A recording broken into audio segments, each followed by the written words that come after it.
Capítulo 6. Repetição de comportamentos nos vícios. Dependência química. Qualquer discussão sobre ciclos de autossabotagem deve incluir o abuso de substâncias, tanto pela frequência de sua utilização, quanto pelos danos causados ao usuário, sua família e seus amigos. É possível afirmar com segurança que o abuso de substâncias não só afeta o indivíduo como toda a família. O abuso de substâncias não é um conceito unitário, porque em alguns casos, o fundamento é fisiológico, enquanto em outros, o fundamento é psicológico. Mas qualquer que seja o fator causal, há fatores psicofisiológicos atuando em conjunto. Talvez em nenhuma outra área seja possível observar a ruptura da conexão mente-corpo de modo tão claro. Freud previu que algum dia seria descoberta uma base biológica para as neuroses. Isto parece estar se tornando realidade, já que quase todos os dias surgem avanços no campo da neurociência. Recentemente, por exemplo, foi descoberto que a dopamina, administrada em pacientes com Parkinson com o intuito de controlar os tremores da doença, provocou-lhes comportamentos compulsivos. Em alguns casos, a compulsão relaciona-se à alimentação, 3 em outros, ao uso de drogas. Mais recentemente, descobriu-se que o uso de dopamina motiva a compulsão ao jogo, mesmo quando essa compulsão não existia antes do uso da substância. As partes do cérebro implicadas no processamento da dopamina foram mapeadas e identificadas. A questão óbvia é se há aspectos bioquímicos em outras formas de comportamento compulsivo e se isto se aplica a algumas formas de compulsão à repetição. É provável que alguns tipos de comportamento compulsivo sejam desencadeados por fatores psicológicos, enquanto outros sejam motivados por fatores fisiológicos e bioquímicos, que afetam o funcionamento do cérebro e o comportamento correspondente. Até agora temos observado sintomas como uma manifestação de problemas mais profundos. Examinamos a história, os antecedentes, os motivos e sentimentos subjacentes para solucionar os comportamentos repetitivos. Entretanto, no caso do vício, devemos adotar uma abordagem diferenciada. Aqui, os sintomas são tão impressionantes e debilitantes que têm de ser tratados em primeiro lugar. A terapia não pode ser bem conduzida quando esses sintomas estão se manifestando. Por isso, se os pacientes levantam questões de abuso de substâncias, digo-lhes: faço isso porque a terapia individual não pode ter êxito se o paciente estiver usando drogas, e o tratamento mais eficaz é uma combinação do programa dos 12 passos com a psicoterapia, depois que o período de abuso de substâncias tiver sido superado. A razão disso reside na configuração das interações psicofisiológicas. Quando discutimos o abuso de substâncias, temos de encarar o fato de que, na maior parte dos casos, as dependências constituem uma exceção às outras formas de intervenção psicoterapêutica, especialmente as dependências em que a contribuição de fatores físicos é maior que a de fatores emocionais. Em muitos casos de alcoolismo, por exemplo, há um histórico familiar de abuso de álcool. Em alguns casos, tem-se a impressão de que o alcoólatra tem quase uma reação alérgica ao álcool. O álcool é o equivalente a andar através de um caminho repleto de eras venenosas. Para a maioria das pessoas, a era venenosa deve ser evitada porque as consequências são evidentes. A pessoa ficará com uma terrível erupção cutânea, que coçará muito e causará um sério desconforto. A solução é evitar a era venenosa. Essa é uma reação fisiológica. Se o indivíduo insistir repetidamente em atravessar o caminho de eras venenosas, é provável que seja uma característica de autopunição. Isso também acontece com pessoas que sabem que a sensibilidade ao álcool é algo hereditário, que existe uma inclinação hereditária para a dependência de álcool, com consequências desastrosas.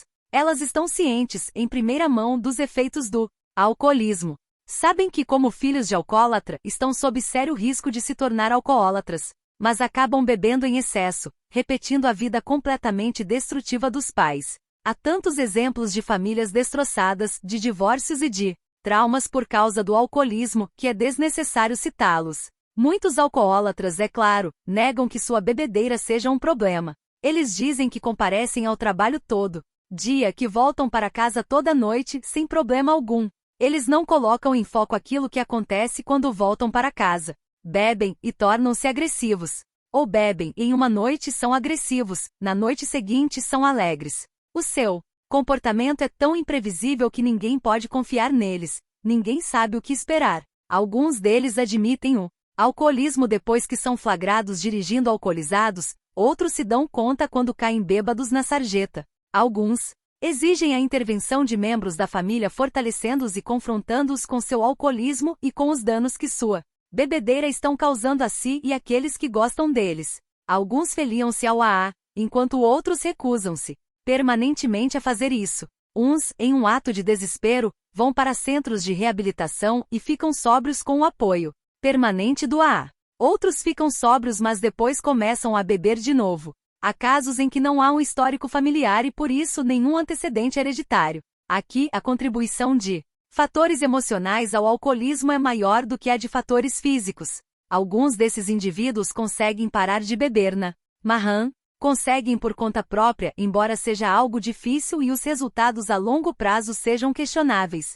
De modo similar, não se considera, geralmente, que a maconha tenha um fundamento fisiológico, embora provoque consequências físicas. O uso persistente e repetitivo da maconha afeta a motivação e a iniciativa do indivíduo, sua vida familiar e, de modo geral, seu desempenho no trabalho. Al era casado, tinha 30 anos, e começou a usar maconha no ensino médio. Embora fosse inteligente, não conseguia terminar as tarefas escolares e não se diplomou. Arranjou, finalmente, um diploma equivalente e iniciou um programa de treinamento em eletrônica. Aprendeu rapidamente e era bom nessa ocupação que exigia participação ativa, embora tivesse dificuldade de permanecer na mesma empresa por um longo período de tempo. Ele não estava feliz com o trabalho, sentia-se chateado e inquieto. Fumava maconha toda noite e nos fins de semana. Dizia que era a única forma de escapar de sua existência monótona. Tinha amigos, e todos eles também usavam maconha. Ele poderia ter continuado nesse caminho, mas um de seus supervisores descobriu o que Al estava fazendo, e teve uma conversa com ele. Explicou-lhe que havia possibilidade de um futuro para ele naquela empresa com oportunidade de crescimento, mas não no ritmo que estava indo. Ele relacionava as limitações de Al no trabalho ao fato de consumir maconha. Mais ou menos na mesma época, Al se envolveu com uma moça de quem gostava muito. Ela também ficou sabendo que ele fazia uso pesado de maconha e disse-lhe que não poderia continuar o relacionamento naquelas circunstâncias. A confluência dessas duas experiências o afetou profundamente. Ele estava aborrecendo a namorada e colocando em risco seu futuro profissional. Al conseguiu parar de fumar maconha. É claro, há uma psicodinâmica por trás do abuso de maconha da parte de Al, mas ele não estava interessado em mergulhar no passado ou nas razões para precisar desse tipo de fuga. Ele queria seguir em frente na profissão e ficar com a namorada, e isto foi o suficiente para dar fim ao seu vício em maconha. Em contraste com a maconha, há drogas que mimetizam e às vezes precipitam episódios psicóticos, resultando muitas vezes em suicídio. Os alucinógenos, o LSD, o peiote e a mescalina levam à depressão, ideação paranoica, distorções de percepção e a outras falhas cognitivas. E há sérios flashbacks, experiências recorrentes desses sintomas induzidos pelas drogas que perduram por longo tempo depois que o uso do alucinógeno é interrompido. Vivemos na cultura das drogas. Com a proliferação das drogas no mercado, inclusive daquelas cuja finalidade é medicinal, há uma excelente oportunidade para o abuso destas substâncias. Medicamentos prescritos com fins terapêuticos. Para alívio da dor, tranquilizantes, alívio de ansiedade e de depressão podem provocar dependência e ser usados impropriamente. Podem acabar indo parar nas mãos de crianças ou ser comprados nas ruas, causando os mais variados transtornos. James se envolveu em um acidente de motocicleta. Quebrou alguns ossos e estava com muitas dores. Foi prescrito Percocet para aliviar os sintomas. James se tornou dependente e continuou a aviar receitas onde conseguia. Faltou ao emprego na área de construção civil. Foi demitido. Viu-se compelido a usar de meios ilegais para conseguir dinheiro, a fim de sustentar o vício. Quando a mulher exigiu que ele fizesse terapia, prometeu que nunca mais usaria drogas. Ele deixou de usar a droga por uma semana. Chegou à terapia jurando que não estava mais fazendo uso da droga, mas de fato estava. Parou com a terapia. Só posso supor que as coisas para James tenham seguido ladeira abaixo. Essa história pode ser repetida no uso da cocaína, do crack, da heroína, etc. Todos nós já ouvimos falar dos comportamentos criminosos de pessoas desesperadas para arranjar dinheiro e comprar drogas, e das terríveis consequências de não pagar os fornecedores. Dependência de jogos de azar e de sexo. Seria muito óbvio dizer que o jogo destrói vidas? Algumas pessoas jogam para fugir da pressão do dia a dia, enquanto outras jogam para provar a si que podem desafiar todas as possibilidades. Qualquer que seja o motivo, os resultados podem ser devastadores. O indivíduo que participa de jogos de azar não consegue parar, porque simplesmente é um viciado. Ele volta para mais acreditando que da próxima vez, vai virar o jogo. Tem uma nova fórmula que é infalível. Assim é o refrão. Assim é a esperança. A necessidade, aqui, é provar que pode vencer, mesmo sabendo o tempo todo que vai perder. Há mudanças neuroquímicas que ocorrem quando um indivíduo é viciado em jogos. O jogador certamente fica alto, não se diferenciando em nada do dependente de droga ou de álcool. Há o desafio, a excitação, a sensação de viver no limite. Uma história semelhante acontece com o viciado em sexo. Ele busca a excitação, a ilusão do amor. Sentindo-se como um fracassado impotente, o indivíduo que é dependente de sexo gasta tempo e dinheiro procurando excitação e amor. 4 em bares de striptease ou em sites da internet que oferecem pornografia. Esse tipo de dependente vive com a ilusão de que as mulheres realmente são suas, de que são loucas por ele. Ele não concorda com aquilo, mas não consegue parar. A esposa e a família descobrem e a vida no lar começa a desmoronar. Myron era um professor de artes plásticas em uma prestigiada universidade. Casado com 2 filhos, tinha todos os requisitos do sucesso. Vinha de um histórico familiar em que o pai era passivo e complacente. A mãe basicamente não via nenhuma utilidade no marido e era louca por Myron, seu único filho. A corujice dela beirava a sedução. Ela se sacrificava e se orgulhava do filho talentoso. Myron conseguia bolsas de estudo com sua arte. Ele frequentou escolas de belas artes. Finalmente conseguiu um emprego em uma boa universidade. Os anos se passaram, e ele foi promovido a chefe do departamento de arte. Casou-se com uma mulher que era bem-sucedida no ramo de imóveis e que ganhava dinheiro suficiente para que sua renda compartilhada lhes garantisse uma vida bastante confortável. Mas Myron abrigava fortes impulsos que não conseguia satisfazer no casamento, embora sua mulher nunca rejeitasse seus ímpetos sexuais. Ele precisava de mais e de maior variedade. Seu juízo estava suficientemente preservado para que ele não se arriscasse buscando contato sexual com suas alunas, embora se sentisse tentado e alimentasse fantasias. Também não se arriscava a buscar sexo com as atraentes modelos de suas classes de desenho vivo, mas frequentava, sim, casas de striptease envolvendo-se com aquelas mulheres além do contato sexual. Acreditava que elas estavam seduzidas por ele. Passava horas vendo pornografia. Finalmente, o uso que fazia do computador familiar para atender à sua compulsão à pornografia foi sua ruína. A esposa e os filhos descobriram e ficaram bastante aborrecidos. Exigiram que ele fizesse terapia. A dinâmica por trás de suas preocupações sexuais foi revelada, mas ele ainda se sentia incapaz de resistir à necessidade intensa de procurar experiências sexualmente estimulantes. Pedi que ele seguisse um programa de 12 passos para a dependência sexual, porque ficou claro que entender a dinâmica de sua história pregressa seria o suficiente. Muitas pessoas sofrem de desejos íntimos que são traduzidos em dependências. E não é apenas de álcool e droga, pode ter a ver também com a alimentação.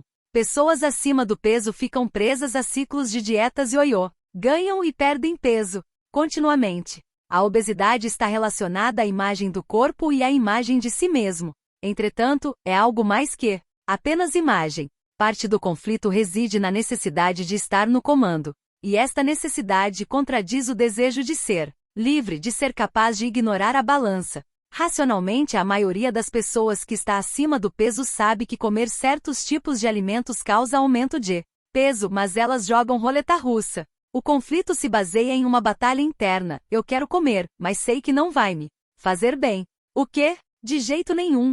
Ninguém vai me dizer o que posso e o que não posso comer. Vou comer o que quiser. Há algo de rebeldia aqui.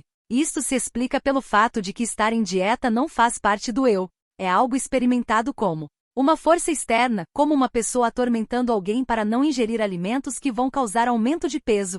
É vivenciado como se fosse uma figura de autoridade dizendo ao indivíduo o que ele deve fazer. A maioria das pessoas não gosta de alguém lhe dizendo o que fazer. Elas não estão contentes com sua obesidade. Sabem que é destrutivo para a saúde e para a sua imagem. Mas até que sejam capazes de assumir a obesidade como sua, vão persistir lutando contra as dietas. Vão gastar muito dinheiro e um bom tempo tentando perder peso para então ganhá-lo novamente. Sob vários aspectos há um conflito adolescente em operação, no qual a motivação pela independência e pela autonomia é intensa. Vou fazer do meu jeito sozinho seguida da fuga para conformidade e dependência, ganhei todo o peso de novo, então me diga o que fazer seguida de rebeldia, não me diga o que fazer. Adicione a isso a dependência de açúcar e o cenário está armado para um ciclo vicioso de ganho e perda de peso, ad infinitum. Além da negação da responsabilidade final pelo peso em excesso, as pessoas fazem muitas racionalizações. É o meu metabolismo, minha estrutura óssea, a comida que há na casa, tenho de comer muito por conta do meu trabalho, sou muito estressada, nem como tanto assim, foi por causa da minha gravidez. Tudo isto são maneiras de evitar o problema do ponto de vista emocional. Pessoas que estão acima do peso são carentes e estão buscando formas de satisfazer suas necessidades, mas terminam se frustrando, sentindo-se mal consigo mesmas e excluídas socialmente. As suas necessidades não serão satisfeitas com a ingestão de alimentos. A sensação de saciedade, de ser forte, ou de estar protegido por uma camada de gordura é ilusória. Eric tinha 50 anos, era divorciado, notadamente obeso e deprimido, e se sentia impotente e desanimado. Disse que a última vez que se sentirá bem consigo mesmo foi quando esteve internado por um mês numa famosa clínica. Perdeu 14 quilos.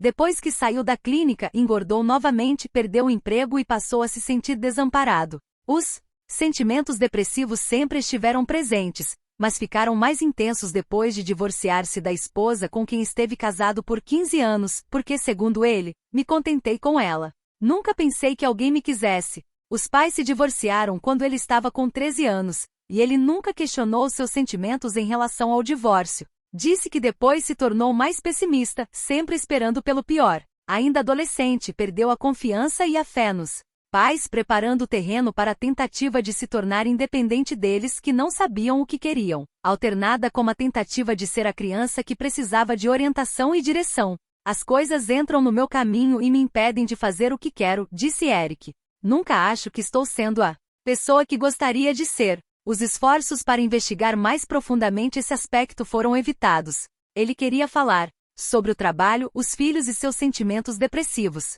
Quando lhe mostrei isso, ficou nitidamente desconcertado. Durante as 12 sessões de terapia, perdeu um peso considerável, embora, segundo ele, não tivesse sido este o motivo de ter me procurado. Entretanto, acabou engordando novamente. Mais uma vez me disse, deixo que os outros definam o que eu sou ou o que deveria ser. Interessante porque começou a perceber a terapia como algo que estava lhe dizendo como deveria ser, embora eu nunca lhe tivesse dado nenhuma ordem ou nenhum conselho. Este era o seu desejo, que alguém lhe dissesse o que fazer, para satisfazer suas necessidades de dependência. Eric estava sempre indo e vindo. Admitiu querer gratificação imediata e a curto prazo.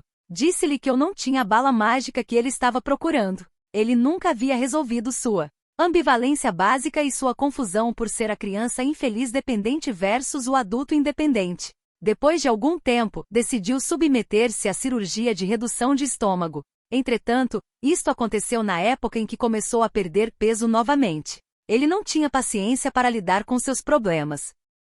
Este caso chama atenção claramente para algumas das dinâmicas que foram discutidas. Eric era extremamente carente, mas não assumia a responsabilidade por sua situação ou por seus atos, e não tinha paciência e tolerância à frustração, necessárias para sustentar o esforço a longo prazo que seria preciso para trabalhar seus problemas. Ele reeditava na relação terapêutica o conflito básico entre querer alguém que lhe dissesse o que fazer e querer fazer as coisas do seu modo. Ele tomou algumas medidas para obter ajuda, indo até a clínica e começando a psicoterapia, mas minava cada um desses esforços. A falta de confiança na habilidade de manter a própria vida sob controle tornou-se clara quando optou por um procedimento cirúrgico que tiraria de suas mãos a responsabilidade por si de uma vez por todas. Embora afirmasse que queria acomodar a vida, ele sabotava este desejo assim que encontrava uma maneira de obter os resultados esperados, sem ter de confiar nos próprios mandos e iniciativas.